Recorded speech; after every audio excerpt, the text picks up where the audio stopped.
Dear professionals, tax practitioners, and other stakeholders, today we are going to discuss 30 most frequently asked questions about TCS on sale of goods. आपको जानकारी है finance act 2020 के जरिए subsection 1H has been introduced under section 206C of the Income Tax Act और ये TCS लागू किया गया है with effect from 1st October 2020. Before I step into these 30 FAQs, let me give you an overview of TCS under the Income Tax Act.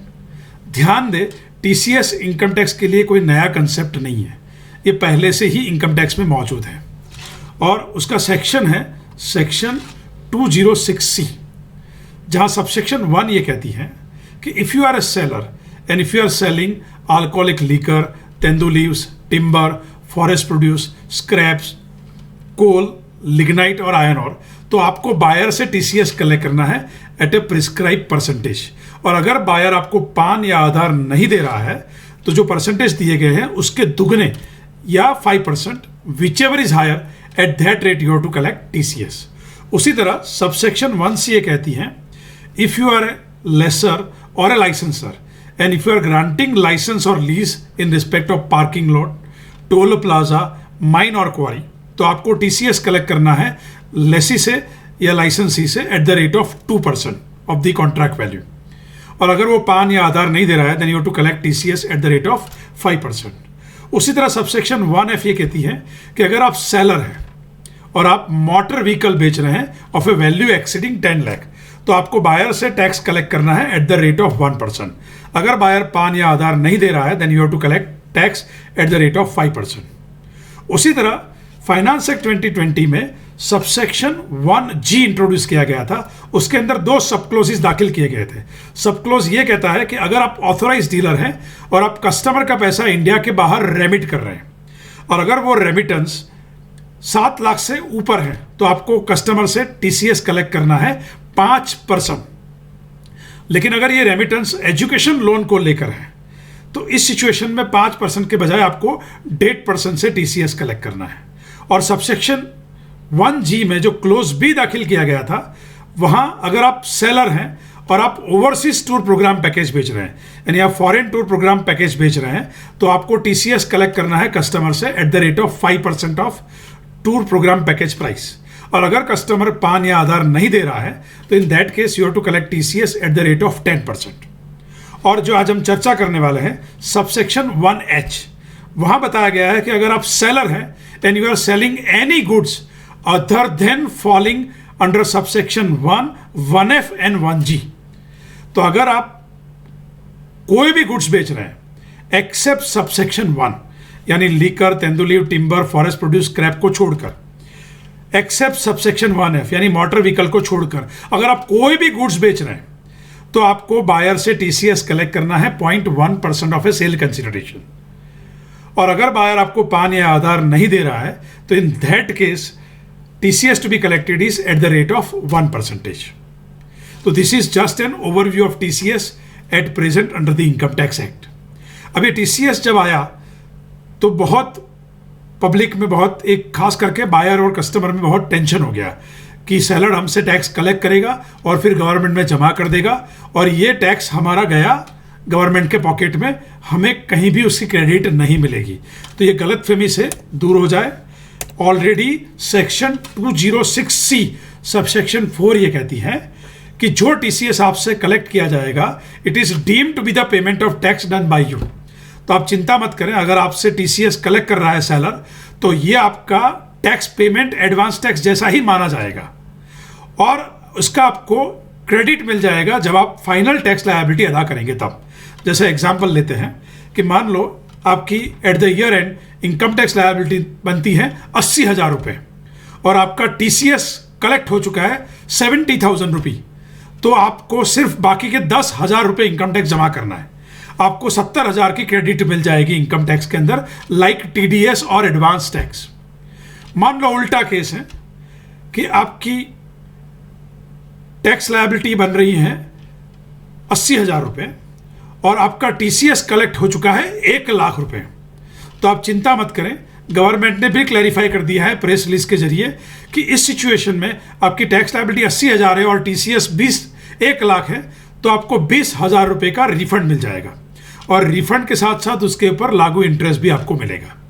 तो ये गलतफहमी निकाल दे कि टीसीएस सीधा गवर्नमेंट के पॉकेट में जा रहा है और उसकी क्रेडिट नहीं मिलने वाली, ये बहुत बड़ी गलतफहमी है। आइए देखते हैं एक एक करके एफएक्यू। पहला क्वेश्चन है, who is required to collect TCS under section 206C(1)H and at what rate. तो सेक्शन ये कहती है कि with effect from 1 October 2020 seller of goods is liable to collect TCS. तो किसको टैक्स कलेक्ट करना है? सेलर को। At what rate? At the rate of 0.1%। 0.1% किसका कैलकुलेट करना है? Of a sale consideration. और कब ये टैक्स कलेक्ट करना है? They have clarified when it is received from the buyer in a previous year in excess of 50 lakh रुपए। तो ये सेक्शन ये कहता है, सबसेक्शन 1H, कि जब आप सेलर हैं और आपको जब बायर से कलेक्शन आता है इन एक्सेस ऑफ 50 लाख रुपए, तब आपको टीसीएस कलेक्ट करना है at 0.1% of a sale consideration. अब सवाल ये उठेगा that whether every seller has to collect TCS. Answer is no. उन्होंने यहां सेलर की व्याख्या बताई है। सेलर की डेफिनेशन इस तरह बताई है, seller means a person whose total sales, gross receipt or a turnover from the business carried on by him exceed 10 crore rupee during financial year immediately preceding the financial year। तो यहाँ ये कह रहे हैं कि अगर आप सेलर हैं, लेकिन कौन से सेलर हैं? जिनका पिछले साल, तो हम आप बात कर रहे हैं अभी फाइनेंशियल ईयर 2021 की, तो पिछला फाइनेंशियल ईयर कौन सा बनेगा? 1920। तो ऐसे सेलर जिनकी फाइनेंशियल ईयर 1920 में turnover, sales, gross receipt from business, I repeat, sales, gross receipt, turnover from business exceeded 10 crore, तो जिसका टर्नओवर प्रीवियस ईयर 1920 में बिजनेस में से टर्नओवर 10 करोड़ से ऊपर है, उस सेलर को प्रीवियस ईयर 2021 में टीसीएस कलेक्ट करना होगा। तो गवर्नमेंट ने बताया है कि ऐसे करीबन हिंदुस्तान में 3.5 लाख सेलर हैं जिनका पिछले साल बिजनेस में से टर्नओवर कितना था? 10 करोड़ से ऊपर था। इसको एक्सप्लेन करने के लिए मैंने आपके लिए बहुत इंटरेस्टिंग एग्जाम्पल रखे हैं। जैसे आप देखें, आपके सामने 2 कंपनियां हैं, alpha limited and gamma limited. Alpha limited का सेल है 1920 में 9.8 करोड़ और गामा का भी कितना है? 9.8 करोड़। अल्फा लिमिटेड में उनके पास इंटरेस्ट आया है लास्ट ईयर 25 लाख रुपए ऑन फिक्स डिपॉजिट,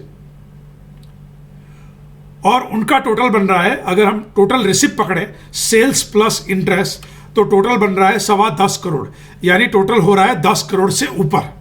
तो क्या अल्फा लिमिटेड को ये जो नई सेक्शन आई है इनकम टैक्स में, उसके अंतर्गत टीसीएस कलेक्ट करना होगा? Answer is no. क्यों? आप देखें डेफिनेशन क्या कहती है? Turnover, sales receive from business, अगर वो 10 करोड़ से ऊपर हैं तो मैंने जो आपको अभी एग्जांपल बताया अल्फा को लेकर, तो अल्फा का जो टर्नओवर दिख रहा है टोटल 10.25 करोड़, लेकिन उसमें interest on FD is not from business, it is not from business operation. तो उनका सिर्फ सेल्स है बिजनेस ऑपरेशन से 9.8 करोड़, जो 10 करोड़ से नीचे जा रहा है। तो इस सिचुएशन में अल्फा लिमिटेड को कोई टीसीएस कलेक्ट करने की जिम्मेदारी नहीं बनेगी। लेकिन अगर हम गामा लिमिटेड को देखें, तो गामा लिमिटेड को सेल्स है 9.8 करोड़, उनकी इंटरेस्ट ऑन एफडी नील है, लेकिन उन्होंने कुछ जॉब वर्क किया है और जॉब वर्क का कलेक्शन आया है 25 लाख रुपए, और 9.8 करोड़ और 25 लाख जोड़े तो इन दैट सिचुएशन उनकी टोटल टर्नओवर हो रही है 10.25 करोड़। अब ध्यान दे, यहां उन्होंने क्या बताया था? टर्नओवर, सेल्स और रिसीव फ्रॉम बिजनेस। तो job work charges is a part and parcel of business receipt. तो इस सिचुएशन में गामा का टोटल टर्नओवर 10 करोड़ से ऊपर जा रहा है, तो यहां गामा को क्या करना होगा? प्रीवियस ईयर 2021 में टीसीएस कलेक्ट करना होगा। तो I think you are clear. Turnover, sales और receipt you have to take it from business operation, that is very very clearly mention in the definition of seller. आगे चलते हैं, question number 2, what would the rate of TCS if buyer does not furnish PAN और आधार? तो already I have said that in that case rate of TCS will be 1%। Question number 3, क्या corona को लेकर इस TCS rate में कोई concession है? तो ऑलरेडी 25% कंसेशन दिया गया है अप टू 31 मार्च 2021। इसलिए जो 0.1% रेट है वो इफेक्टिव बन जाएगा कितना, 0.075%। क्वेश्चन नंबर 4, हमें टीसीएस कब कलेक्ट करना है? बहुत महत्वपूर्ण क्वेश्चन है, क्योंकि एक बहुत बड़ी मिसअंडरस्टैंडिंग है कि हमें टीसीएस कलेक्ट करना है at the time of sale of goods. Answer is no. हमें टीसीएस कब कलेक्ट करना है? It will be collected only at the time of receive from the customer. जब कस्टमर से कलेक्शन आएगा तब हमें टीसीएस कलेक्ट करना है। तो जब हमें बायर पेमेंट करेगा, बायर जब भुगतान करेगा सेलर को, तब सेलर को बायर से क्या लेना है? टीसीएस लेना है। तो अगर बायर से कोई कलेक्शन आया ही नहीं तो सेलर की टीसीएस की जिम्मेदारी नहीं। आई रिपीट, अगर बायर से कोई कलेक्शन ही नहीं आया तो सेलर की कोई जिम्मेदारी नहीं। तो I think you are clear. TCS is not collected at a time of effecting sale. TCS is to be collected when you receive amount, when you recover amount from the customer और a buyer. Question number 5, क्या कोई TCS collection को लेकर threshold limit है? तो already हम देख चुके हैं, थ्रेशोल्ड लिमिट है 50 लाख रुपए की, कि इस सेक्शन को लेकर लिमिट है 50 लाख, यानी no TCS will be collected from the buyer up to the collection of ₹50 lakh during the previous year. तो 50 लाख तक साल में आपको कलेक्शन हो रहा है तो आपको टीसीएस कलेक्ट करने की कोई जिम्मेदारी नहीं है। अब सवाल ये उठेगा कि ये 50 lakh during the financial year 2021 है, जबकि टीसीएस लागू किया गया 1 अक्टूबर 2020 से। तो ये कैसे 50 लाख की लिमिट हमें देखनी, क्योंकि 50 लाख पूरे साल को लेकर लिमिट है और टीसीएस लागू किया गया है 1 अक्टूबर 2020 से। तो उसको लेकर सिबिलिटी ने क्लैरिफाई किया है कि ये 50 लाख की जो लिमिट है उसमें हमें लिमिट कैलकुलेट करनी है फ्रॉम 1 अप्रैल, क्योंकि लिमिट है फाइनेंशियल ईयर को लेकर, यानी 1 अप्रैल 2020 से हमें कलेक्शन देखना है। ठीक है, लेकिन टीसीएस लागू कब से होगा? 1 अक्टूबर 2020 ऑनवर्ड के बाद के कलेक्शन को लेकर, क्योंकि ये सेक्शन आया है 1 अक्टूबर 2020 से। लेकिन 50 लाख की लिमिट के लिए हमें देखना कहां से? 1 अप्रैल 2020 से। तो ये बहुत थोड़ा कंफ्यूजिंग है, तो I picked up small example for your understanding.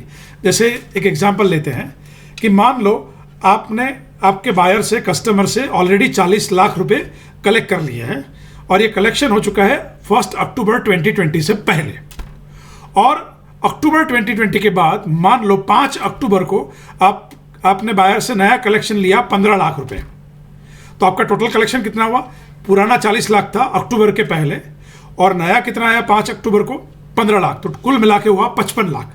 तो इस सिचुएशन में आपको टीसीएस कलेक्ट करना है 5 लाख रुपए पे। पहले 50 लाख तक कोई टीसीएस नहीं है।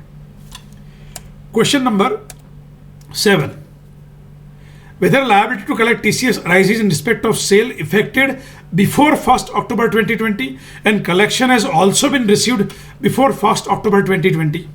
तो यहाँ सवाल यह है कि आपने सेल किया है अक्टूबर 2020 के पहले और आपका पैसा भी बायर से कलेक्ट हो चुका है कब? अक्टूबर 2020 के पहले। तो क्या उसको लेकर आपको टीसीएस कलेक्ट करना है? आंसर इज नो, क्योंकि टीसीएस उस टाइम पे था ही नहीं। तो what will be the answer? Answer is no. Question number 8, क्या मुझे टीसीएस कलेक्ट करना है? मैंने एडवांस रिसीव किया है कब? बिफोर 1 अक्टूबर 2020, लेकिन मैं सेल कर रहा हूं ऑन और आफ्टर 1 अक्टूबर 2020। तो यहां सिचुएशन ये है कि मैंने मैंने एडवांस कब लिया है? अक्टूबर के पहले, और सेल कब कर रहा हूं? अक्टूबर के बाद। तो क्या उसको लेकर टीसीएस लागू होगा? आंसर इज नो, क्योंकि मेरा कलेक्शन कब आ चुका है? अक्टूबर के पहले, और ये टीसीएस दाखिल कब हुआ है? 1 अक्टूबर ऑनवर्ड्स। और वो लगता किसके ऊपर है? कलेक्शन के ऊपर है। लेकिन यहाँ ऑलरेडी आप एडवांस लेकर बैठ गए हैं अक्टूबर के पहले। तो in this situation you are not required to collect any TCS in this. Question number 9, whether I am required to collect TCS in respect of sale effected before 1 October 20 and collection is received on or after 1 October 20। तो बहुत interesting situation है। मेरा cell हुआ है अक्टूबर के पहले और collection आ रहा है अक्टूबर के बाद। तो क्या मुझे वो पुराने सेल पे पर टीसीएस लेना पड़ेगा? तो answer is yes.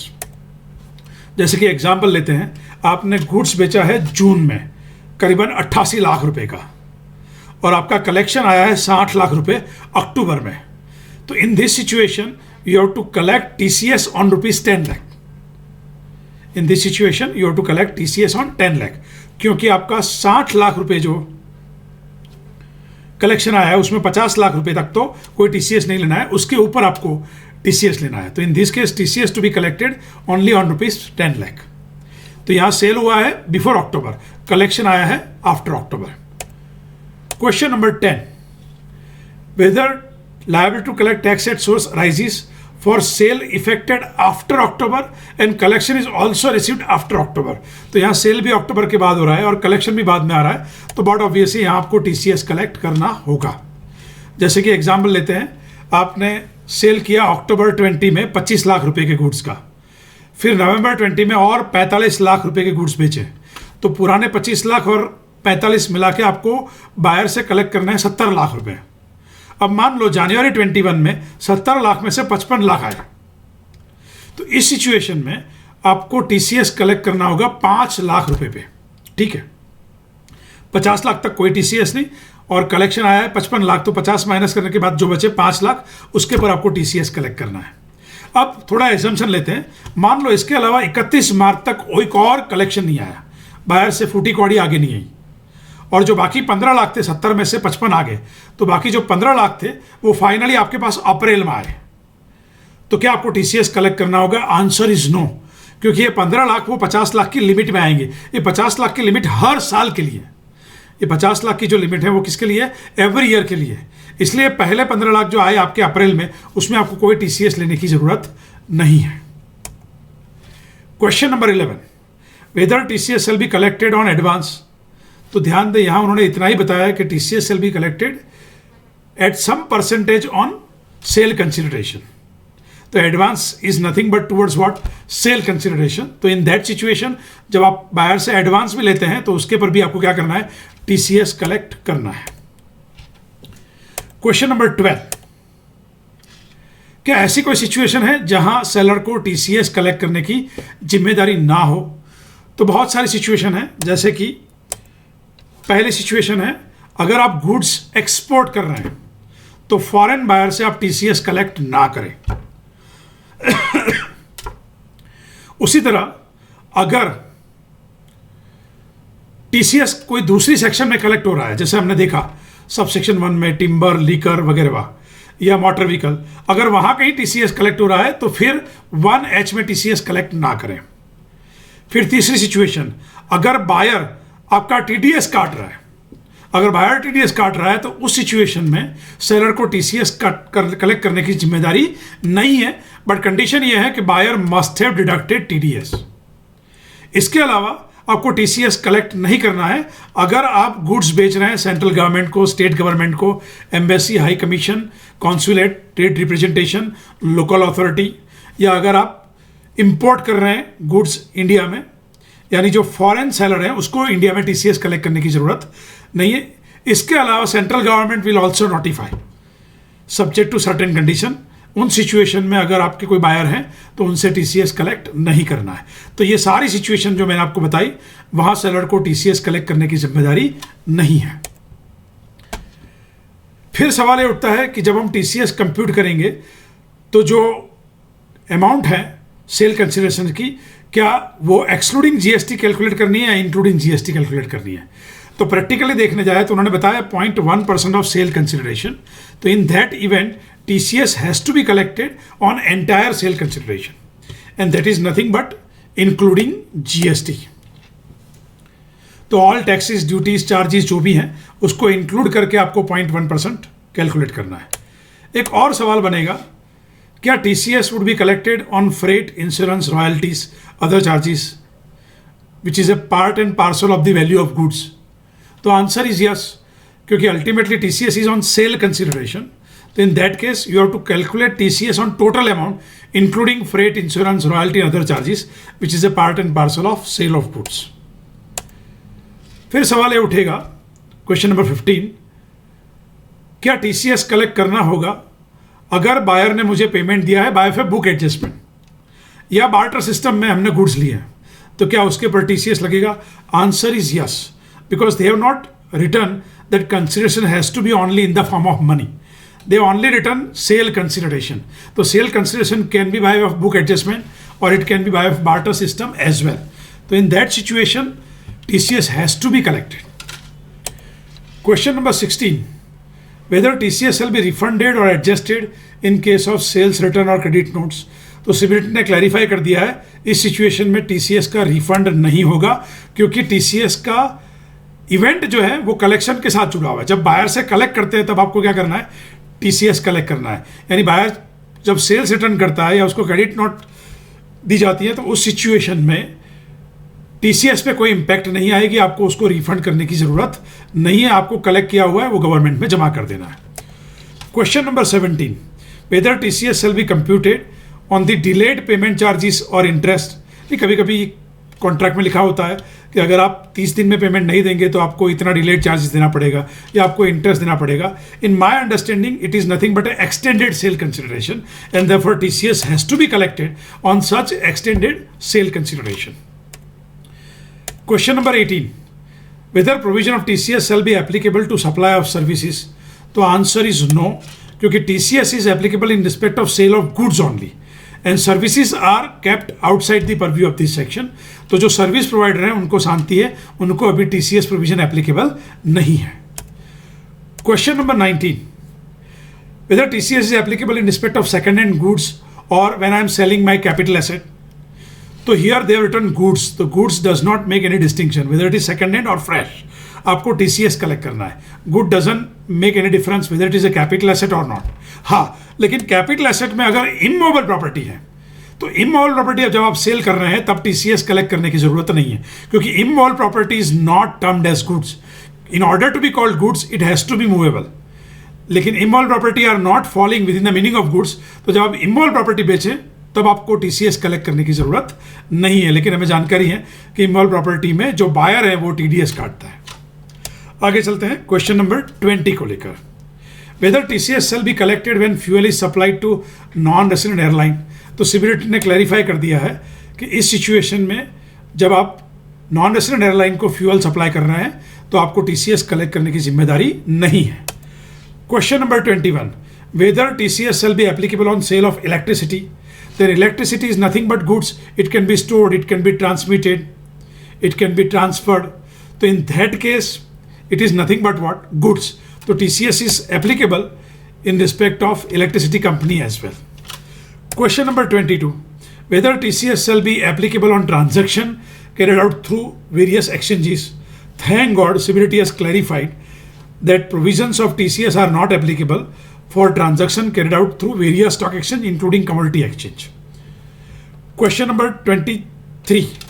Whether TCS is applicable for motor vehicles.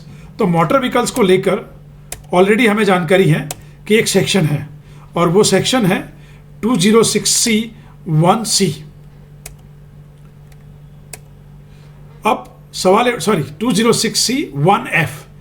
तो सवाल ये उठता है कि TCS कैसे लागू किया जाए मोटर व्हीकल के अंदर। तो ध्यान दें, सीबीडीटी ने क्लैरिफाई किया है कि अगर आप डीलर हैं, अगर आप मैन्युफैक्चरर हैं और आप सेल कर रहे हैं डीलर को, तो पहला पॉइंट है in case of a sale to dealer, यानी मैन्युफैक्चरर जब डीलर को बेचेगा तो TCS will be applicable under 206C subsection 1H of the income tax act. तो लॉजिकल है कि जब मारुति उद्योग है, अगर मान लो यहाँ हमारे अहमदाबाद में कटारिया ऑटोमोबाइल है, तो अगर उसको मारुति कार बेचती हैं तो it is nothing but TCS will be applicable under subsection 1H। 50 lakh वाला जो भी हम पढ़ रहे हैं उसके अंदर TCS कलेक्ट करना है एट द रेट ऑफ 0.1%। लेकिन मान ले अगर आप कस्टमर को बेच रहे हैं, यानी डीलर कस्टमर को बेच रहा है, तो इस सिचुएशन में जो मोटर व्हीकल है उसकी कीमत 10 लाख से कम है, लेकिन साल में कस्टमर से 50 लाख से ऊपर कलेक्शन आया है। बहुत सारी गाड़ियां ले गया है, छोटी छोटी। कभी कभी कोई बड़ी कंपनी खरीदती है 8-10 गाड़ी, मान लो 7 लाख की 10 गाड़ी खरीद ली कंपनी ने 70 लाख रुपए में ऑथराइज डीलर से। तो इस सिचुएशन में सबसेक्शन 1H में TCS कलेक्ट करना होगा, क्योंकि कलेक्शन एक्सीडेड 50 लाख रुपए। लेकिन मान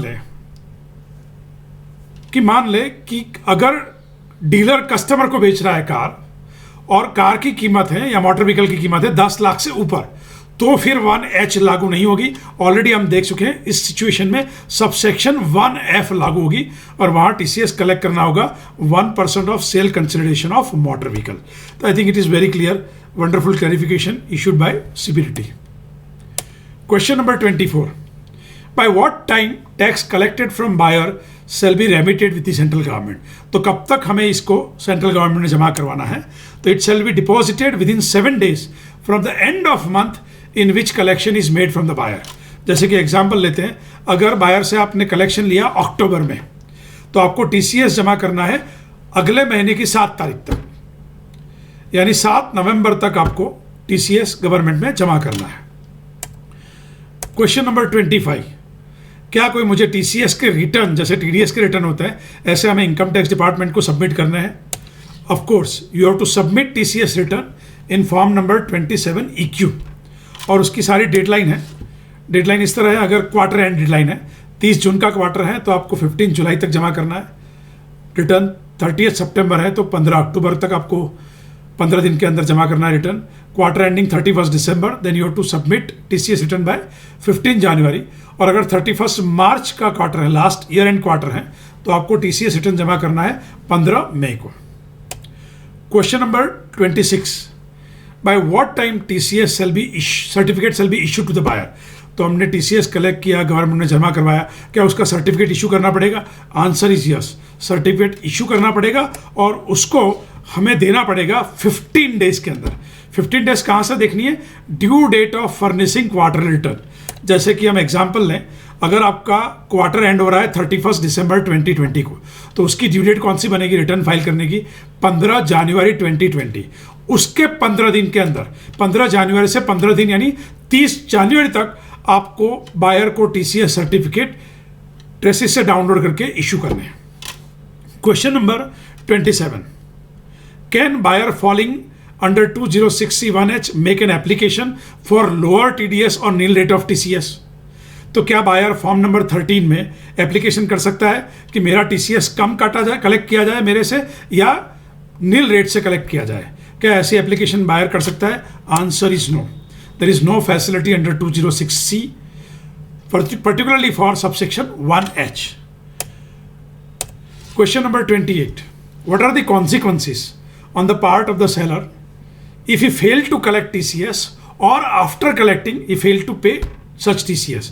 मान लो सेलर TCS कलेक्ट करना भूल गया या कलेक्ट करने के बाद वो जमा करवाना भूल गया, तो कॉन्सिक्वेंसेस क्या होंगे? ध्यान से देखें। पहला consequences, assessee seller will be deemed to be in default, यानी इनकम टैक्स उससे पूरा वसूल करेगा TCS even though he fail to collect from whom buyer. दूसरा कॉन्सिक्वेंस, इंटरेस्ट चुकाना पड़ेगा at the rate of 1% per month from the date on which TCS was collectible to the date when TCS was actually paid, और ये interest आपको चुकाना पड़ेगा before furnishing quarter return. तो आपसे टैक्स भी कलेक्ट करेंगे और इंटरेस्ट भी कलेक्ट करेंगे। तीसरा पॉइंट, सेलर को पेनल्टी देनी पड़ेगी, कितनी? Equivalent to TCS amount. जितना कलेक्ट करना रह गया या कलेक्ट करने के बाद आपने जमा नहीं करवाया, उतनी आपको पेनल्टी चुकानी पड़ेगी। और लास्ट, अगर आपने टीसीएस कलेक्ट कर लिया है, ध्यान से सुने, कलेक्ट कर लिया है, तो आपको प्रोसिक्यूशन भी हो सकता है और जेल हो सकती है, जेल भी कड़ी, सख्त, रिगरियस इम्प्रिजनमेंट, और वो जेल हो सकती है मिनिमम 3 महीने से लेकर मैक्सिमम 7 साल तक, और उसके अलावा आपको फाइन भी देना पड़े। बट ये कब? आपने टीसीएस कलेक्ट करने के बाद गवर्नमेंट में जमा नहीं करवाया तब। अब सवाल ये उठता है कि जैसे हमें जानकारी है कि एक प्रोविजन है इनकम टैक्स में, खास करके टीडीएस में बहुत पॉपुलर हो चुका है, कि अगर मैंने किसी का टीडीएस नहीं काटा लेकिन सामने वाले ने उसके रिटर्न में वो इनकम दिखा दी है, उसके ऊपर इनकम टैक्स भर दिया है और रिटर्न भी जमा करवा दिया है, तो हमें जानकारी है कि जिसने टीडीएस नहीं काटा उसको ये सारी पेनल्टी में से मुक्ति है। ये पेनल्टी है, प्रोसिक्यूशन है, assessee deemed to be in default, सब में से छुटकारा है। तो क्या ऐसा ही प्रोविजन टीसीएस को लेकर है? तो ध्यान से पढ़ें question, can defaulting seller B relieved from these consequences? अगर बायर ने रिटर्न फाइल कर दिया है, बायर ने एप्रोप्रिएट इनकम टैक्स चुका दिया है, बायर ने परचेसिस जो सेलर से किया है वो भी बुक्स में दिखा दी है, तो क्या सेलर को रिलैक्सेशन मिलेगा आंसर इज नो। ध्यान दे, बजट 2020 में स्पेसिफिकली अमेंडमेंट किया गया है इस सेक्शन को लेकर, सबसेक्शन 1H को लेकर ऐसी कोई फैसिलिटी नहीं है। इसका मतलब अगर सेलर ने टीसीएस कलेक्ट नहीं किया गया काम से, उसको खुद के पॉकेट में से इंटरेस्ट के साथ, पेनल्टी के साथ चुकाना पड़ेगा, और सिर पे लटकती तलवार प्रोसिक्यूशन की 3 महीने से 7 साल तक की। देयरफॉर बीवेयर ऑफ दिस कि ऐसा कोई रिलैक्सेशन फाइनेंस एक्ट 2020 में नहीं दिया है, खास करके उसको लेकर अमेंडमेंट किया गया है जिससे लोग इसका बेनिफिट ना ले सके। तो I think you are clear on question number 29। Last question, क्या ये टीसीएस मैंडेटरी है इनवॉइस में चार्ज करना? Answer is no. Seller has a choice, उसकी मर्जी, अगर वो चाहे तो वो टीसीएस इनवॉइस में इनकॉर्पोरेट कर सकता है। ऑल्टरनेटिवली अगर वो चाहे तो डेबिट नॉट रेज कर सकता है with respect of TCS amount. बहुत सारे सवाल हैं इसको लेकर, जैसे कि एक सवाल ये है, क्या TCS is applicable for agriculture produce? Answer is yes. क्यों? क्योंकि उन्होंने बताया है गुड्स, तो agriculture produce also fall with in the meaning of goods. पहले बहुत सारे जजमेंट थे कि TCS is not applicable for agriculture produce. क्यों? क्योंकि उन दिनों सेक्शन चल रही थी 206C सबसेक्शन 1, वहां बताया गया था फॉरेस्ट प्रोड्यूस, और कोर्ट के जजमेंट है forest produce does not include agriculture produce. क्योंकि फॉरेस्ट प्रोड्यूस इसी को कहते हैं जो स्पॉन्टेनियस ग्रोथ होता है, और एग्रीकल्चर प्रोड्यूस इसको कहते हैं जहां हमने हार्ड लेबर जमीन पे लगाया है, स्किल लगाई है, पसीना बहाया है। इसलिए उन दिनों जजमेंट थे कि 206C subsection 1 is not applicable to agriculture produce. But अब सबसेक्शन 1H आ गया है, और 1H कहता है it is applicable for any goods. तो इस सिचुएशन में आपको एग्रीकल्चर प्रोड्यूस के ऊपर भी टीसीएस कलेक्ट करना है। ऐसे बहुत सारे सवाल हैं, फिर भी कुछ आपके सवाल बचते हैं, तो I request that you can post all your queries in the comment box. I will definitely happy to reply them. Stay connected. Thank you.